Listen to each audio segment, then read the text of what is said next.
Multiple Sclerosis Today. This is a dedicated audio channel inspired by the comprehensive book Living with Multiple Sclerosis, a guide for patients, families, and caregivers. This podcast is designed for anyone touched by multiple sclerosis, patients, families, caregivers, and healthcare professionals, offering clear, compassionate, and actionable guidance for every stage of your MS journey. Now, here's your host of the Multiple Sclerosis Today podcast, Andres Ortiz. Hey there, and welcome back to Multiple Sclerosis Today. We're talking about a really important topic today, how to cope with MS relapses. So what we're going to learn today is what is a relapse, how to spot a relapse, what to do right away, and what treatments your doctor may use to help alleviate those relapses as best way that we can. And then ways to take care of yourself every day and support. All right, so let's just jump right in. What is an MS relapse? Okay, so a relapse is when your MS symptoms suddenly get worse or you experience new symptoms. So you might feel much weaker than normal, or your vision could become a little blurry, or you may have double vision. You might feel so tired that it's hard to even get out of bed. So relapses usually come on fairly quickly over a 1 or 2 day period. And the symptoms can really last for several days or weeks or even months. That's a full relapse. Sometimes the symptoms go away completely, very quickly, and sometimes they stick around and slowly get better. Each person's MS is different, so always remember your body chemistry is different from someone else. Whether they have MS or not, you're two different people. It's two totally different body chemistries. So depending upon your situation, it may go very quickly or it may stick around and take a while to resolve. So what can trigger an MS relapse? And there are a lot of different things that can trigger that. So let's just start with some of the basic ones, like not getting enough sleep. That can trigger an MS relapse. Okay, being sick with a cold or the flu, and it just kind of hangs on more than the normal 5 to 7 days. That can trigger, depending upon the intensity of the cold. Forgetting to take your medication, that's a big one. Oh, I forgot, I don't feel like taking that pill today, or maybe that pill is what we call in our family those really big pills. Those are the horse pills, and sometimes they're hard to swallow. So when you have a pill that is excessive in size, what you can do, and you can get this at your local pharmacy, is get a pill cutter. And you can cut the pill in half. So this way it's easier to digest. It's easier to take and swallow. The other thing is if you are a smoker, okay, or around smoke, secondhand smoke can be just as detrimental. So if you are a smoker, I would urge you to consider really pulling back or trying to quit, altogether. If you are around smokers, then one of the things I would suggest is that you explain to them, your family members or friends that are around you on a regular basis, that because of your MS, you want to limit your exposure to smoke. You really need to limit your exposure to firsthand and secondhand smoke, so that you don't have as many relapses or have any relapses at all. Because now this is going to affect your quality of life. So you really want to make sure that you can get a handle on it. Being prepared is also important, okay? It's natural to feel scared and frustrated when you have a relapse. Planning ahead can help you stay calm and get help faster. So here's how to prepare. First, have an emergency plan.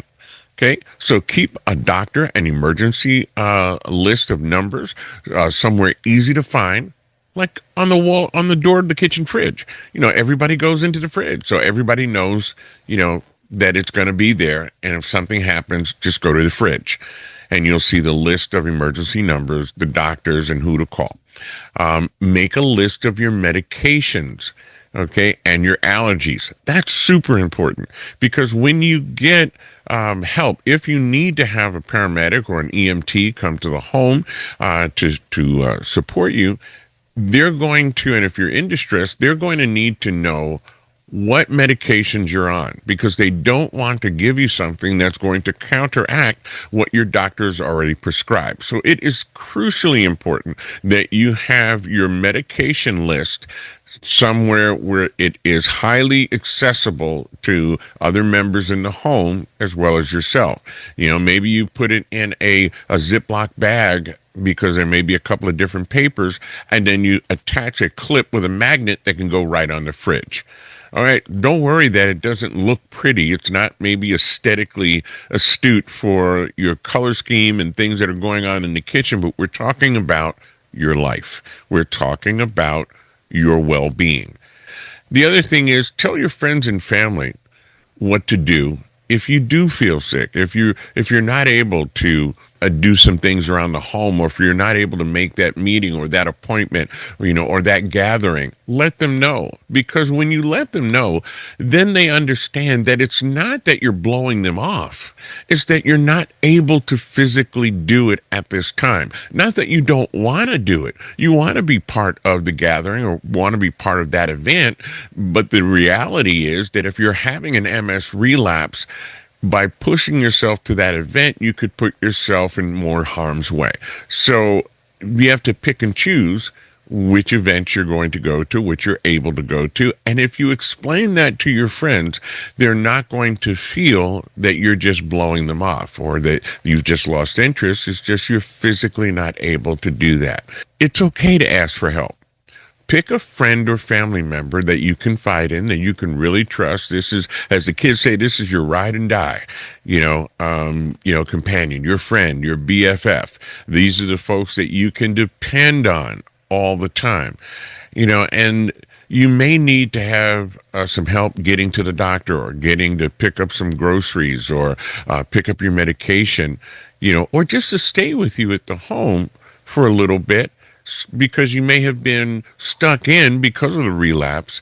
And when you're by yourself, sometimes it can feel, so disappointing that you're not able to get up and get out. So having that friend come over, and even if it's just to have a cup of tea or just to watch a program with you, it means the world to every MS patient. It really does. And it allows them to stay connected. If you're having a tough time and you're having a relapse, maybe it's a good idea to have the days that you're not feeling down and you're up and you're energetic, make some meals ahead of time and leave them in, Tupperware containers, so that you can easily heat them up in the microwave, or heat them up on the stovetop, but to make it easy for you so you don't have to worry about meal prep. Having meal prep done is a great idea. So this way, that if you're having that tough day, you've already covered it. You've got something there for you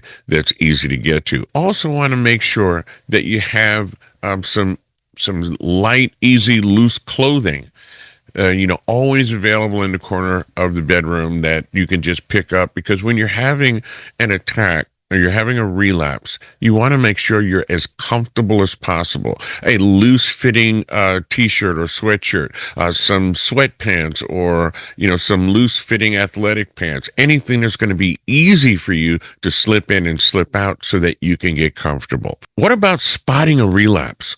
What do we look for, when it comes to MS relapses? Now you have to ask yourself, are my symptoms getting worse, or these new symptoms? Have the symptoms lasted for more than 24 hours? Could this be an infection like a fever, a UTI? If you are unsure, write down what's happening and compare it to the other times that you've had relapses, and that'll help you identify before you need to call the doctor or the nurse, on your team. That'll help you identify, is this something new, or is this something that's happened before? Now, if you haven't noticed it before, then don't wait and hope that it's just going to go away. Call your doctor or call your MS team, your nurse or the folks on your team, and as soon as possible. So this way you can describe your concerns, that you've noticed something new, or the symptoms that you already have worsened over the last 24 hours, and we don't want to let it go. Your healthcare team will be able to ask you additional questions about the symptom. They may suggest that you come in for a visit or test. They'll check the infections that you may have, and it may send you for some blood work so that they can make the best decision with you on what's the next step. Medical treatments for the relapses. How do the doctors determine what type of treatments are going to be necessary? Well, part of that is the information that you provide when you journal everything that's happening. So this is why it's important to keep different types of journals. You keep a symptoms journal, what we call a medical journal, of things that happen to you that you may not understand. And it doesn't have to be all technical. You write down what you're feeling. Hey, today is Monday. I feel worse than I normally do. I'm tired. I'm having difficulty getting out of bed. Maybe you felt some tingling in your hands or your feet or your ankles. Write it down, because those are little clues for your medical team to take a look and see what is going on, and then with the additional test or physical exam, they'll be able to make recommendations that will help you going forward. Now, the high dose of steroids that may be administered for treating relapses, if they find that there's additional inflammation on the brain and the spinal cord and your symptoms are getting worse, they'll use those types of steroids to help relieve the inflammation so that you can get better faster. Some of those treatments are administered by IV, which means that's going to be in a clinic, or a hospital, because you have to be still. Or some of those treatments can be administered in a pill form so that you can take them at home by mouth. But again, you want to make sure that you're taking your medication as prescribed and taking it on time. Now, the regimes having, the IV medication administered, that could be 1,000 milligrams a day for 3 to 5 days. That means that you may be making trips to the clinic, 3 to 5 days a week in order to get better. Or with the pill, the oral option, which is the pill that you can take at home, that still would be 3 to 5 days of administering that medication. Steroids work best for serious symptoms, like you're having difficulty with walking well, seeing, or your hands having numbness or spasms. They're not used for mild relapses like tingling. That doesn't stop you from doing your daily task. So the side effects: some people feel very jittery, have trouble sleeping, they get mood swings, or notice a salty taste in their mouth. These are normal, and they go away after the treatment stops.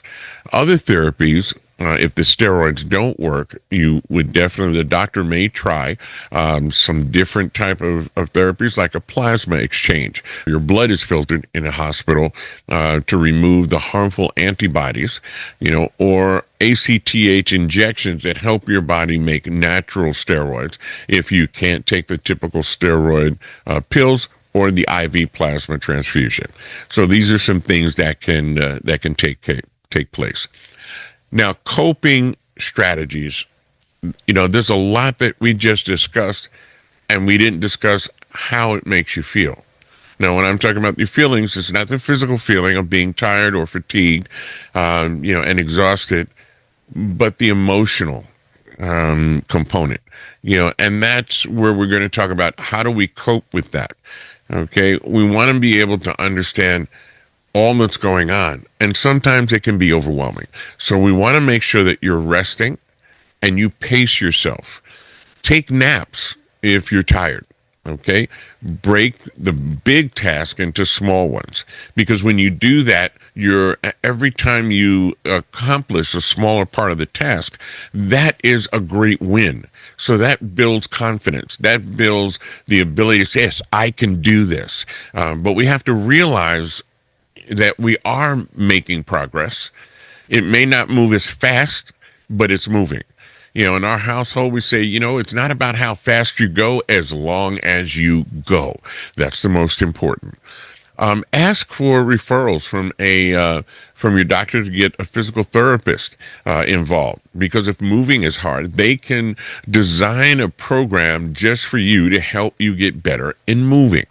Okay, Ben did something gentle. Did some gentle chair yogas and short walks, which helped him keep his muscles strong and keep them moving so atrophy doesn't sit in. The other thing that we want to do is take a look at possible just meditation. You don't have to do a whole lot of yoga routines and movements if you're sitting there having difficulty moving, but you can sit still and breathe. There are breathing exercises that focus on you understanding how to be one with your environment, how to not worry as much. And how we not worry is by understanding and really how we're able to not worry as much is by accomplishing these little tasks and understanding that we are moving in the right direction. We don't have to move as fast as someone else as long as we're moving. That's a win, and we want to celebrate those wins each and every time. The other aspect of coping with the situation is making sure we're eating well. We have a balanced diet, balanced meals with vegetables, fruits, lean proteins, whole grains that give your body energy. Avoid too much sugar and salt. These can make you feel sluggish. Okay, drink plenty of water every day. A normal amount of water that an average person should be drinking is 64 ounces a day, which is 8 glasses. And I can tell you, probably most of us are not even hitting that mark, or some of us hit it way over and say, oh, well, I'm drinking coffee and I'm drinking more coffee than 64 ounces. I got the big cup. Yeah, great. Coffee is a diuretic. So you're diminishing the effects. Yes, coffee has water. And yes, I've seen those, posts on Facebook and Instagram. I get my daily dose of water in my supersized 128 ounces of coffee.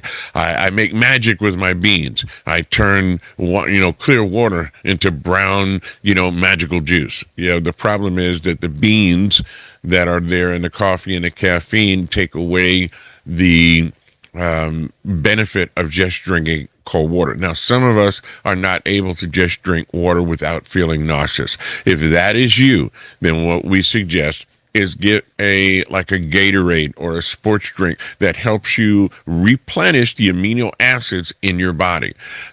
So as long as you're getting those replaced, then you'll be able to really help your body maintain what it needs to do. Now, emotion and stress. All right, I know you were waiting for me to get to that. Emotions play a big role in controlling your relapses. Talk to someone that you trust about your feelings, about what you're going through with MS. It is a life changer. Yes, it is. There's no doubt about it, and we're not going to sugarcoat it. MS can be a heavy depending upon how it is explained to you, how much you know about it. It goes from the very first time that you were diagnosed. Not every doctor has great bedside manner.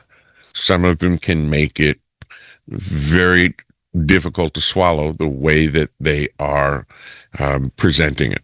This is the whole purpose of this podcast channel, to provide you the information that you can learn about your condition so that you can live your best life. Now, when it comes to emotions, you want to be able to know as much about your condition as possible so that you can control it. Try some deep breathing. Inhale through your nose for 4 counts and hold it. And then breathe out of your mouth for 6 counts. Repeat this a few times, and you'll notice that your heart rate comes down. You're not feeling as jittery, not as anxious. The other great coping tool is to journal. Write down how you feel, whether it's anxious or angry or mad or confused, but write it down. There is a healing process that takes place when you journal. And you don't have to show the journal to anyone. That journal is specifically for you. Find some relaxing hobbies that you like. Maybe it's putting a puzzle together. Maybe it's just listening to music. Maybe it's playing music. Maybe you have a musical skill. Maybe you like to paint. Maybe you just like to take a walk. Get outside. Maybe you like to bird watch. These are all things that can help calm the spirit. So you want to find that relaxing hobby that will help you move forward. The other things that you can do, where depending on where you are, you can either find an online MS support group, and the National Multiple Sclerosis Society would be able to help you with that. You can go to their homepage and put in your zip code to find out where the nearest one is to you, whether it be virtual or whether it be physical. We also have the National Multiple Sclerosis Association of America, and you have other independent support groups that you can find online. And in many cases, you may find folks that are in these online communities or in these support groups have a lot of the similar issues that you have. And if you're newly diagnosed, there's a wealth of information and knowledge that you can glean from these members. Again, everyone's MS is different. But how we deal with the MS, and how we deal with the emotions, how we reach out to others, how we're able to have a positive outlook, you may be able to pick up some really great tips to make your journey the best journey that it can be. And that's what happens when you start to get help from others, okay? Whether it's family or friends, then you realize that you're not alone. Don't be afraid to ask for help. Ask for help when you need it. Okay. You don't have to go through relapses alone. So if you know, and if you've done the steps that we've said earlier, preparing, doing your food prep, days in advance so that you can, if something happens, that you can easily get through. But what happens if the relapse happens a little longer than a week or longer than a few days? That's when you want to lean on your family and your close friends, and they may be able to help with things like cooking meals or getting groceries or helping clean up the home, or take care of the pets. If you have any pets, maybe it's walking the dog, there are a lot of things that you can do. When you have the relapses, and this is a big one, not everyone feels comfortable enough to talk to their employer or talk to their academic institution that they're attending that they have MS. That is a personal choice. Depending upon how you approach that, you need to know the pros and the cons. On the pro side, you're going to have, if you sit down and speak with your employer or the school, the academic establishment that you're in, what they may be able to do is provide you with additional support and accommodations to make your experience at your job, or to make the experience in your academic institution a lot better. Okay, small accommodations can mean a big thing.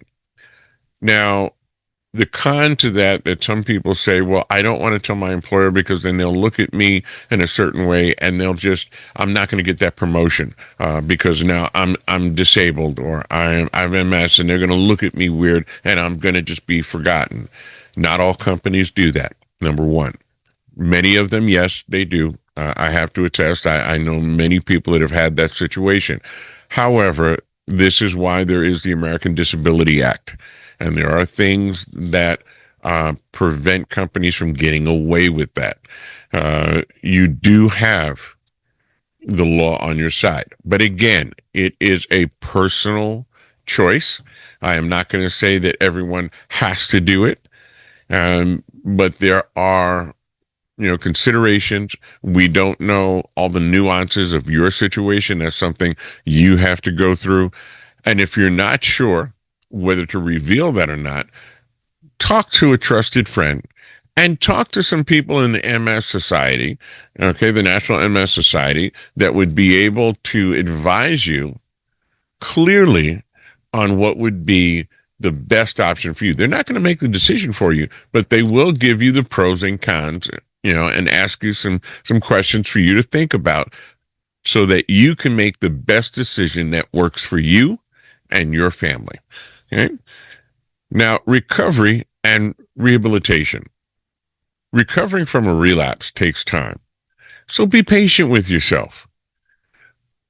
In order for you to regain your strength, your balance, and your movements, you want to make sure that you're doing it right. So reach out to your MS team and talk about the possibility of physical therapy. You also want to talk about the possibility of occupational therapy.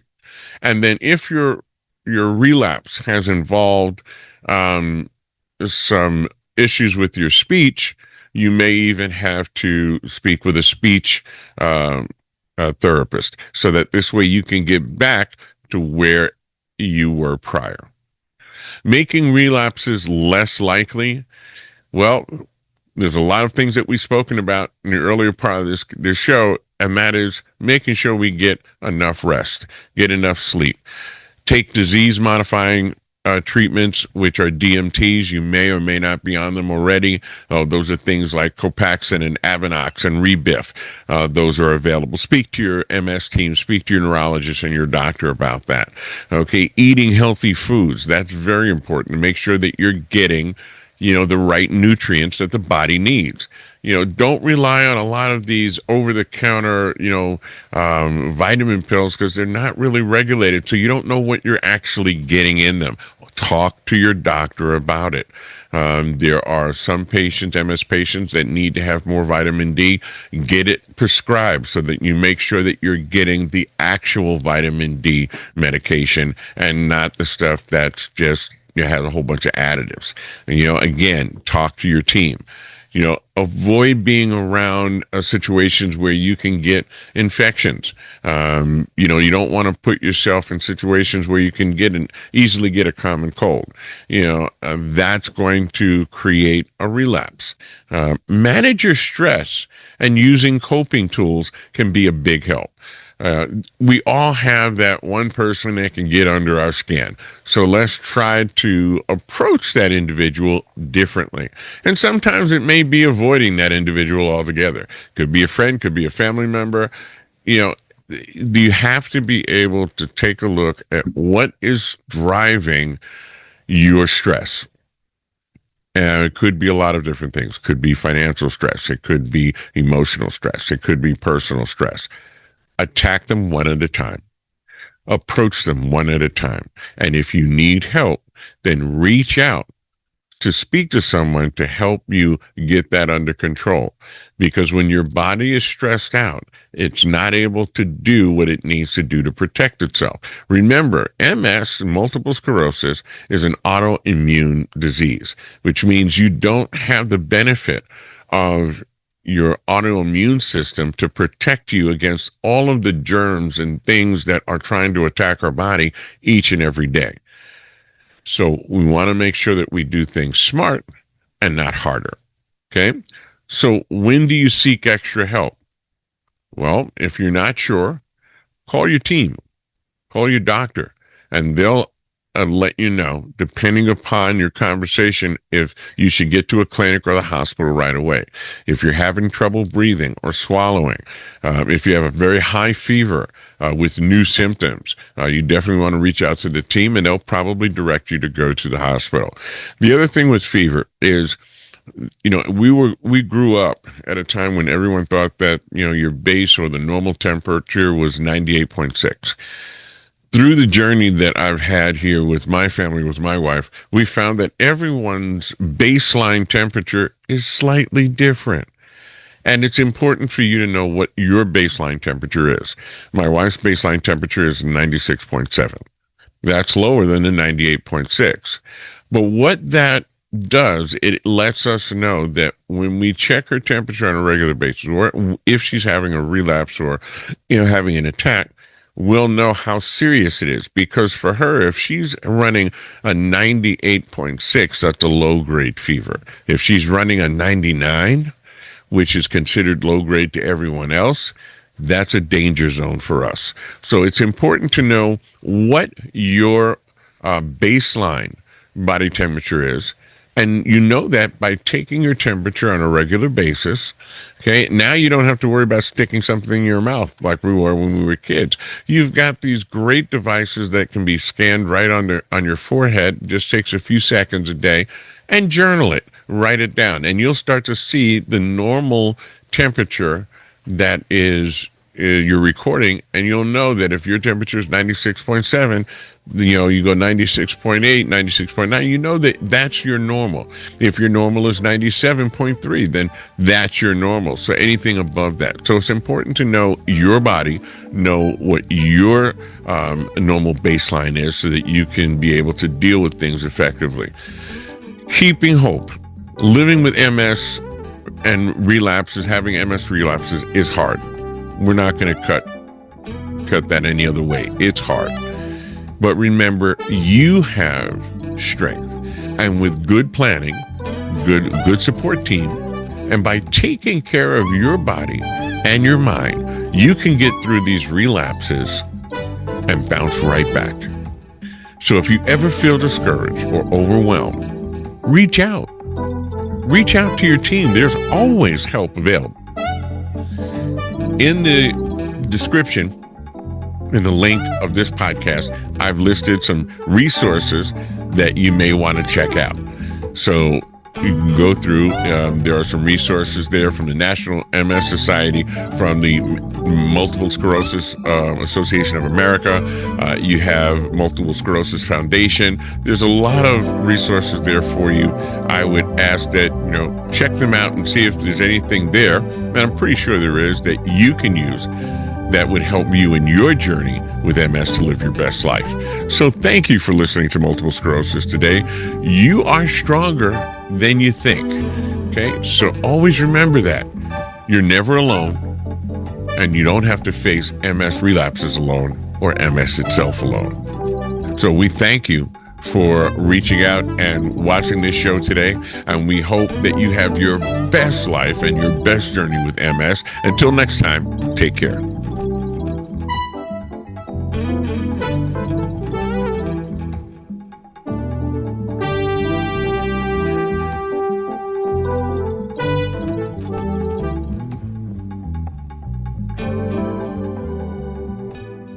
Living with multiple sclerosis isn't just a diagnosis, it's a daily journey. For patients and loved ones, every new day can bring new challenges. But you're not alone. The latest insights from the MS community point to hope, resilience, and the power of expert guidance. Now discover the guide built for your journey. This book answers tough questions, dispels myths, and gives practical advice for daily living. So don't wait. Get your copy today for yourself or for someone that you care about. Start living empowered with MS. This is available in ebook, paperback, and hardcover at Amazon.com.